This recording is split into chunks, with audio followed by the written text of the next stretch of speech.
পঞ্চায়েতরাজ প্রতিষ্ঠান এবং নগর স্থানীয় সংস্থা নির্বাচিত জনপ্রতিনিধিদের সঙ্গে আজ ষষ্ঠ রাজ্য অর্থ কমিশনের রাজ্যভিত্তিক পরামর্শমূলক সেমিনার অনুষ্ঠিত হয় রাজধানীর প্রজ্ঞা ভবনে।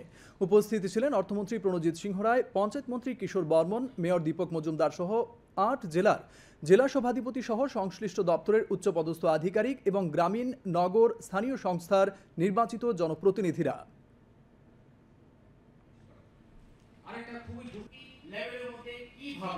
তো সিক্স ফিনান্স স্টেট ফিনান্স কমিশনের কাজ হচ্ছে যে টোটালি যে এই যে ত্রিস্তর পঞ্চায়েতের একদম পঞ্চায়েত থেকে শুরু করে পঞ্চায়েত সমিতি, জেলা পরিষদ, ডিএসিগুলো ডেভেলপমেন্ট ওয়ার্ক করবে আগামী 5 বছর।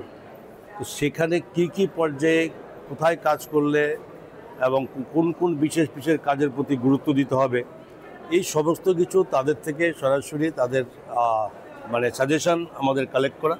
हमारे सारे गांव के जनता जो विषय रखते हैं गांव के डेवलपमेंट के विषय को लेकर, उसको पोर्टल पे अपलोड किया जाता है और पूरा देश भर में ये होता है। इसको इस बार पाई 2.0 इसको कहा जाता है। इस बार त्रिपुरा इसमें 100% पंचायत में ये गांव सभा हुआ है और सेंट्रल गवर्नमेंट से दिया हुआ सारे जो क्वेश्चंस है, सारे पॉइंट्स जो है वो जनता से पूछ के ये अपलोड किया गया है।